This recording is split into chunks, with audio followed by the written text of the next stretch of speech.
Assalamualaikum warahmatullahi wabarakatuh. Perkenalkan, nama saya Mutmainnah, NIM 20051214026 dari Prodi Sistem Informasi 2020B. Nah, untuk kali ini saya akan menjelaskan tentang standarisasi jaringan komputer.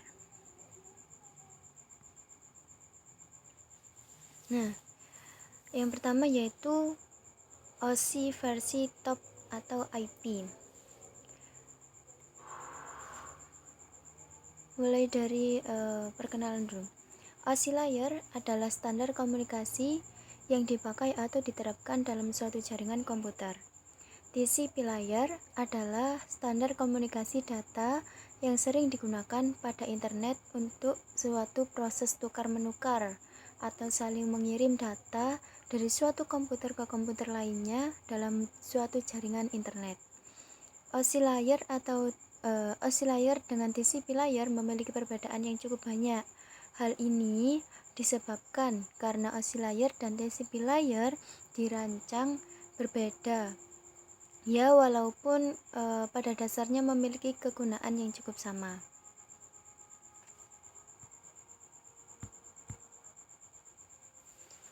Nah, ini TCP layer ini merupakan protokol spesifik atau yang bersifat khusus, sedangkan OSI layer merupakan suatu protokol independen atau yang bersifat sendiri.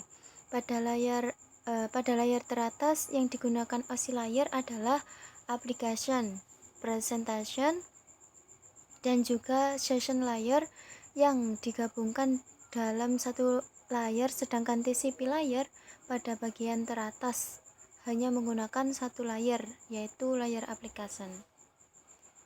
Semua standar yang digunakan jaringan TCP layer bisa didapatkan secara percuma atau gratis, tidak berbayar, dari berbagai situs internet. Sedangkan pada OSI layer untuk mendapatkan standar yang digunakan, kita harus membelinya di situs pada internet yang menyediakan standar tersebut. Pada perkembangannya, OSI layer sedikit terlambat karena dia memiliki layer yang cukup banyak, tidak seperti TCP layer yang berkembang dengan baik. Karena dia hanya memiliki sedikit layer, yaitu 4 layer. Kemungkinan untuk kedepannya TCP akan menjadi standar dunia jaringan komputer, tidak seperti OSI yang mungkin tertinggal karena perkembangannya yang sedikit terlambat. Pada OSI layer, dia mengembangkan modelnya berdasarkan teori yang dia miliki, sedangkan pada TCP layer, dia mengembangkan modelnya setelah melewati tahap-tahap dan telah diimplementasikan. TCP layer mengkombinasikan antara presentation layer dengan session layer dalam satu application layer. TCP dirancang lebih sederhana daripada OSI layer yang hanya memiliki 4 layer saja. TCP layer dirancang lebih kredibel karena protokolnya itu tidak ada network yang dibangun oleh protokol OSI.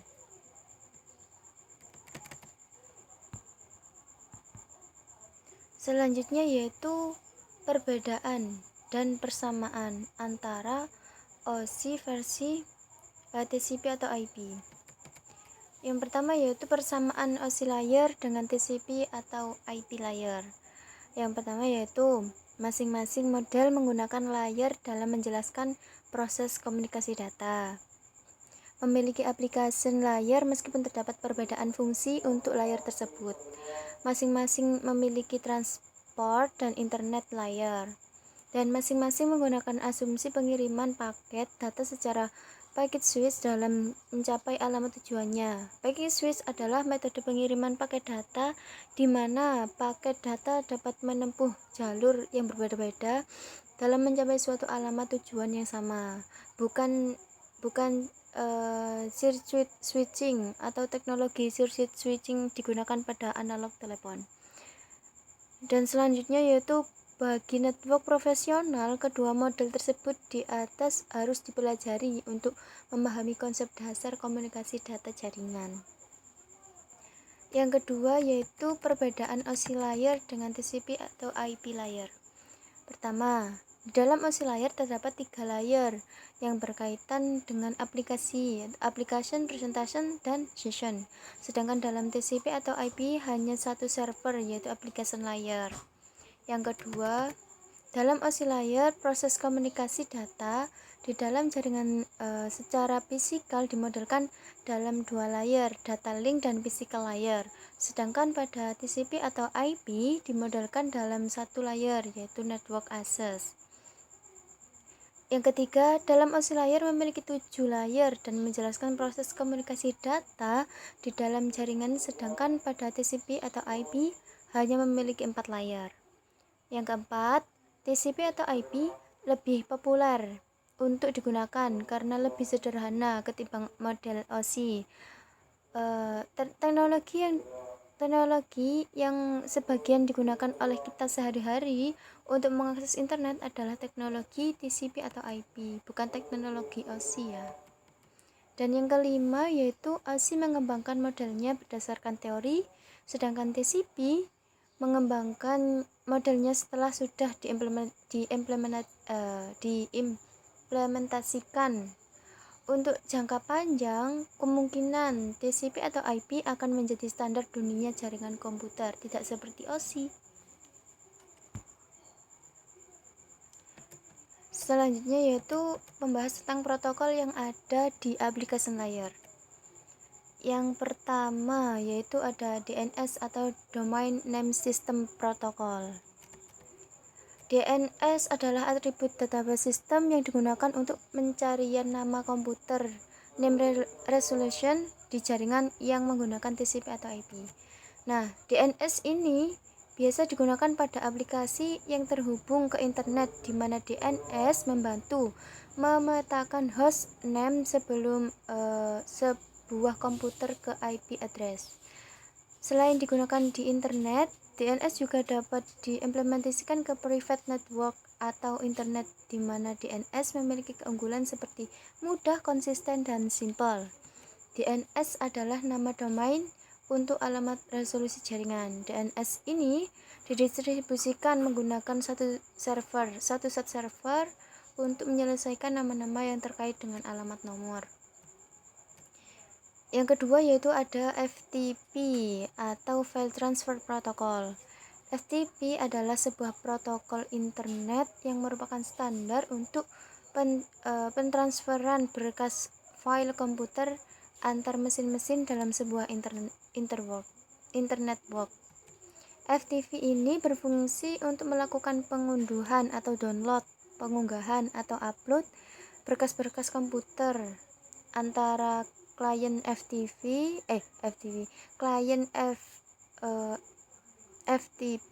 dan server FTP. Perintah-perintah FTP dapat digunakan untuk mengubah direktori, mengubah modus transfer antara biner dan ASCII atau ASCII, mengunggah berkas komputer ke server FTP, serta mengunduh berkas dari server FTP. Yang ketiga yaitu ada DHCP atau Dynamic Host Configuration Protocol. DHCP adalah protokol yang berbasis arsitektur atau server yang dipakai untuk memudahkan pengalokasian alamat IP dalam suatu jaringan. DHCP bersifat standalone, sehingga jika dalam sebuah jaringan terdapat beberapa DHCP server, basis data alamat IP dalam sebuah DHCP server tidak akan direplikasi ke DHCP server lainnya. Artinya, DHCP tersebut berbenturan karena protokol IP tidak mengizinkan dua host memiliki IP yang sama. DHCP itu memiliki fungsi, yaitu jika DHCP dipasang di jaringan lokal, maka semua komputer yang tersambung di jaringan akan mendapatkan alamat IP secara otomatis dari server DHCP. Yang kedua, memiliki framework untuk disampaikan kepada klien yang berisi informasi tentang konfigurasi jaringan. Yang keempat, ada HTTP atau Hypertext Transfer Protocol. HTTP adalah protokol yang digunakan untuk mentransfer dokumen dan World Wide Web atau WWW yang berfungsi untuk menjawab antara klien dan server dan membuat hubungan TCP atau IP ke port tertentu di host yang jauh. Sebuah server HTTP yang mendengarkan di port tersebut menggunakan klien mengirim kode permintaan. Yang kelima yaitu ada HTTPS. HTTPS adalah versi aman dari HTTP protokol komunikasi dari World Wide Web. HTTPS menyediakan data sesi menggunakan protokol SSL atau Secure Socket Layer atau protokol TLS Transfer Layer Security. Yang keenam yaitu ada Telnet. Telnet adalah program yang memungkinkan komputer kita menjadi terminal dari komputer lain di internet. Telnet memungkinkan kita untuk masuk atau login sebagai pemakai komputer jarak jauh dan menjalankan program komputer layanan yang ada di komputer tersebut. Yang ketujuh yaitu ada Simple Mail Transfer Protocol atau SMTP. SMTP ini merupakan salah satu protokol yang umum digunakan untuk pengiriman surat elektronik, yaitu email di internet. SMTP berfungsi untuk mengirimkan pesan email dari email klien ke email server, mengirimkan email kepada local account dan menyiarkan ulang email antara server-server SMTP. Selanjutnya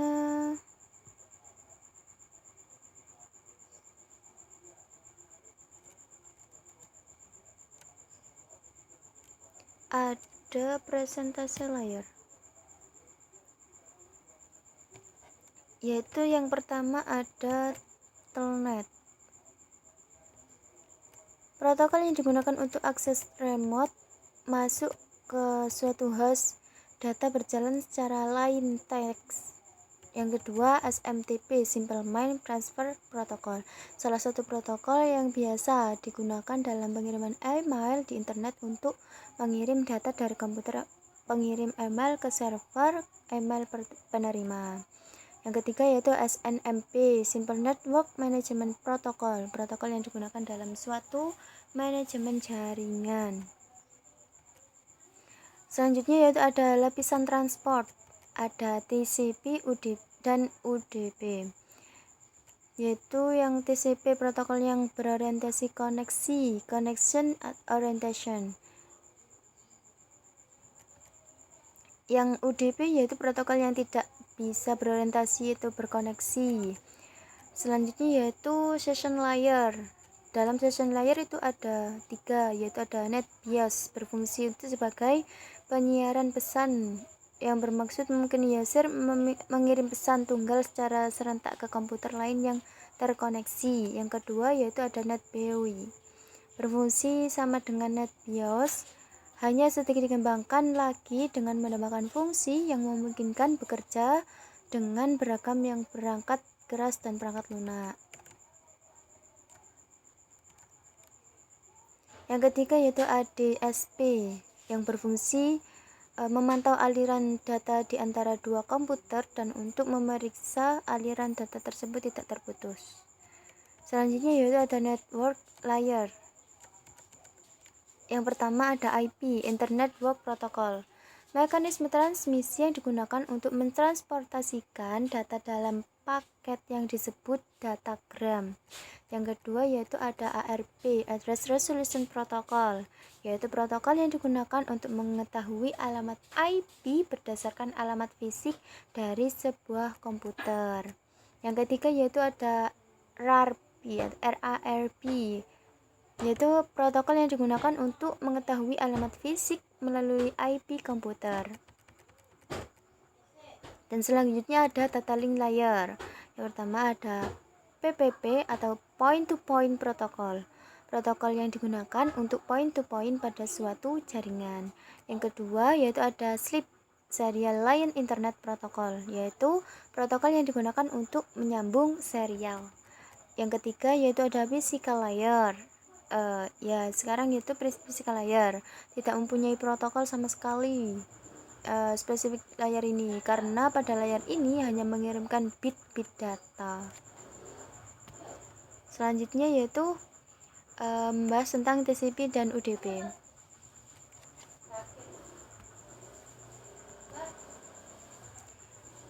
Yang pertama, kita harus mengetahui tentang pengertian dari UDP dan TCP.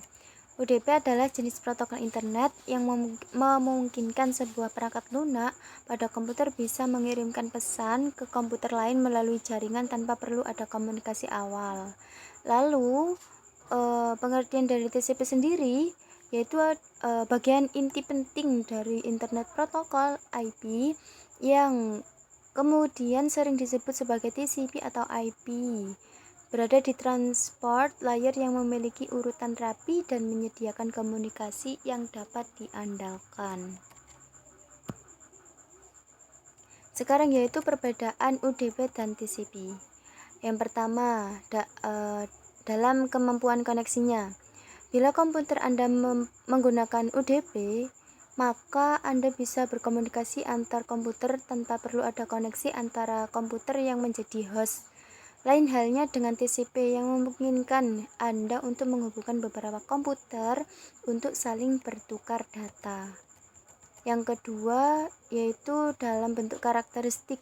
UDP merupakan jenis protokol yang memiliki karakteristik connectionless atau tidak berbasis koneksi, sedangkan TCP adalah kebalikannya, yaitu berbasis koneksi.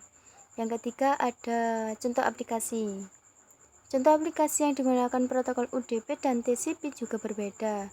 Contoh untuk UDP adalah SAN RPC, SNMP, DNS, dan TFTP.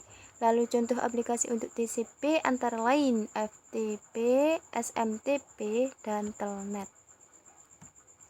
Yang keempat yaitu ada jenis port yang digunakan. Perbedaan UDP dan TCP berikutnya terdapat pada jenis port yang digunakan. UDP menggunakan port 16 bit integer yang dibagi menjadi 3 bagian. Untuk Ethernet port, untuk well-known port, dan port. Untuk registered port, sementara untuk TCP menggunakan port 16 bit integer di mana antar port satu sama lain harus berbeda. Yang kelima yaitu ada transmisi data. Proses transmisi data UDP dilakukan dalam bentuk datagram yang memungkinkan data yang diterima bisa mengalami kerusakan dan tidak urut. Berbeda dengan UDP, TCP memiliki dua jalur yang digunakan untuk melakukan pertukaran data yang masuk dan keluar. Dengan adanya dua jalur tersebut membuat proses pertukaran data jadi lebih efektif karena dilakukan secara bersamaan. Selanjutnya yaitu ada network protocol. Ada serial line internet protocol atau SLIC, yaitu protokol yang memungkinkan pemindahan data IP melalui saluran telepon. Yang kedua yaitu ada SMTP, yaitu protokol yang umum digunakan untuk pengiriman email. Protokol ini digunakan untuk mengirim data dari komputer pengirim email ke server email penerima. HTTP yaitu protokol yang digunakan oleh www. HTTP ini didefinisikan bagaimana suatu pesan bisa diformat dan dikirimkan dari server ke klien. Selanjutnya yaitu ada Telnet, protokol jaringan yang digunakan di koneksi internet atau local area network. Selanjutnya file transfer protocol atau FTP, yaitu protokol internet yang berjalan di dalam lapisan aplikasi yang merupakan standar untuk pentransferan file komputer antar mesin-mesin dalam sebuah internet network.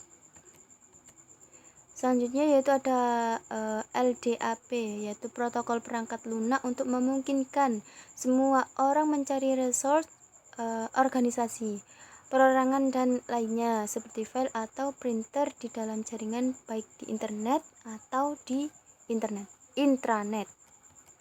Selanjutnya yaitu ada SSL, yaitu protokol jaringan yang paling banyak digunakan untuk enkripsi. Ditambah lagi SSL digunakan tidak hanya keamanan koneksi web, tetapi juga berbagai aplikasi yang memerlukan enkripsi jaringan end-to-end.